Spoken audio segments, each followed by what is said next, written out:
everyone. We today are going to have a quick revision of the chapter Morphology of Flowering Plants of Class 11th Biology. I hope that you have a fair knowledge of the basics of it before we start over here. Of flowering plants.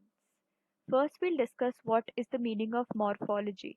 It refers to the study of the size, the shape, and the structure of animals, plants, and microorganisms. In other words, it is the general aspects of biological form and arrangement of parts of a plant or an animal. Now we'll discuss what is the root. The roots are the parts of the plant that grow below the soil surface, formed from the radicle of the embryo. Functions are anchorage, water and mineral absorption, and storage of reserve food. Moving ahead, there are various types of roots that are the tap roots, the fibrous roots, and the adventitious roots. Moving ahead, there are various regions in which the root can be divided. The first is the root cap, that is a thimble-like structure and it protects the apex part of the root. Next is the region of meristematic activity. The cells of this region have ability to constantly divide. Next is the region of elongation. They are elongated cells, enlarged, and give rise to the root growth. Then comes the region of maturation, possess differentiated and matured cells. This is the diagram that shows us the various regions of the root. Now we'll discuss about how the root has various modifications that can serve various purposes. For example, for support, the banyan trees have prop roots and maize and sugarcane has stilt roots. For respiration, Rhizophora has respiratory roots, and for storage, fusiform, napiform, and conical roots are found in radish, turnip, and carrot, respectively. Now we'll go ahead and learn about the stem. The stem is the aerial part of the plant, develops from the plumule. It bears nodes and internodes. Functions are spreading branches, bearing leaves, flowers, fruits. It conducts water and minerals. There are various modifications of stem. For example, for storage, rhizome, tuber, bulb. For support, tendrils of watermelon, pumpkin, and cucumber. For protection, axillary buds of citrus, bougainvillea, are modified into thorns. For vegetative propagation, the underground stem of grass, strawberry, mint, and jasmine. For assimilation of food, opuntia contains chlorophyll and that can perform photosynthesis. Moving ahead, the leaf. The leaf develops from the shoot apical meristem.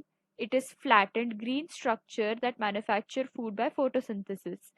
The leaf consists of a base, petiole, and the lamina. Leaf is attached with the help of base, which may bear a stipule. The middle prominent vein is called the midvein. Now, the arrangement of veins and the veinlets in the lamina is called as venation. There are two types of venation. One is reticulate venation and another is the parallel venation, and its differences have been listed down below. This is the diagrammatic representation of a leaf showing midrib, margin, vein, petiole, lamina, and the tip. Now we'll discuss about the types of leaves. We have simple leaves and compound leaves. Compound leaves can be further divided into pinnately compound leaves and the palmately compound leaves. Moving ahead, we'll discuss about the phyllotaxy. The pattern of the arrangement of leaves on the stem is called phyllotaxy. There are three different kinds of phyllotaxy. One is alternate, the other is opposite, and the third kind is whorled. Now we'll discuss about the various modifications found in leaves. Tendrils in sweet wild pea, spines in aloe, fleshy in onion, pitcher in nepenthes. Inflorescence. The arrangement of flowers on the floral axis is called inflorescence. It can be of two types, racemose inflorescence as found in mustard and amaranthus, or cymose as found in cotton, jasmine, or calotropis. And the differences between the racemose inflorescence and cymose inflorescence are listed down below for your reference. Now we'll discuss about the flower. The flower is the reproductive part of angiospermic plants and it's not present in gymnosperms. It has four whorls: calyx, corolla, androecium, gynoecium. Androecium is also called as stamen, gynoecium also called as carpel. Bisexual flower will have both the male and female parts, whereas unisexual will either have the androecium or the gynoecium. On the basis of symmetry, plants are divided into two parts. Those are actinomorphic and zygomorphic. Appendages, the floral parts can be divided into trimerous, tetramerous, and pentamerous respectively. The flowers that contain bracts are called as bracteates, and without bracts, ebracteates. The position of calyx, corolla, androecium, and gynoecium can be described with respect to the ovary, and hence it is divided into hypogynous, perigynous, and epigynous parts. Now we'll discuss about the various parts of the flowers or the whorls of the flower. They are calyx, corolla, stamens, and pistils. The calyx is the outermost whorl, and its members are called sepals, and the major function is protection. On the basis of united and free sepals, it can be called gamosepalous or polysepalous. Corolla contains the petals, usually brightly colored to attract insects for pollination, further divided into gamopetalous, polypetalous. Estivation, the arrangement of sepals or petals in the floral bud with respect to the members of the same whorl, and it can be divided into valvate, twisted, imbricate, vexillary, and perianth. And all these estivations can be seen in the diagram given below. Now we'll discuss about androecium. The third whorl that contains the male reproductive structure is called stamens or the androecium. Stamen consists of a filament and an anther that contains the microsporangia. It can be divided into epipetalous, polyandrous, monoadelphous, diadelphous, or polyadelphous types. Now we'll discuss about the gynoecium. It is made up of one or more carpels. Female reproductive part consists mainly of the stigma, style, and ovary. Ovary bears one or more ovules. It can be divided into syncarpus or apocarpus. After fertilization, ovule forms the seeds and ovary forms the fruit.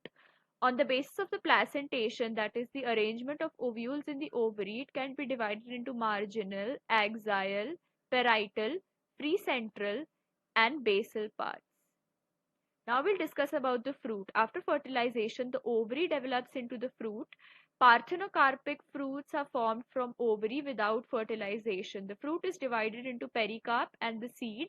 Pericarp is divided further into epicarp, mesocarp, and endocarp. The seed is further divided into seed coat and the embryo. The embryo is again divided into embryonal axis and the cotyledons. On the basis of cotyledons, the seeds are of two types. Monocots means one cotyledon and dicot meaning two cotyledons. And the differences between monocots and dicots are given in this table for your reference. Now we'll discuss what the floral formula is. In the floral formula, these are the symbols that represent various terminologies relevant to the flower that will describe the various characteristics of the flower just by looking at the floral formula. Now we'll discuss about the various important floral families that are mentioned in our NCERT textbooks. The first family is Fabaceae, that has superior ovary, monocarpellary, unilocular with many ovules and one single style. Its floral formula is mentioned for your reference. Family Solanaceae, that has superior ovary, bicarpellary, syncarpous with many ovules. Its floral formula is mentioned for your reference.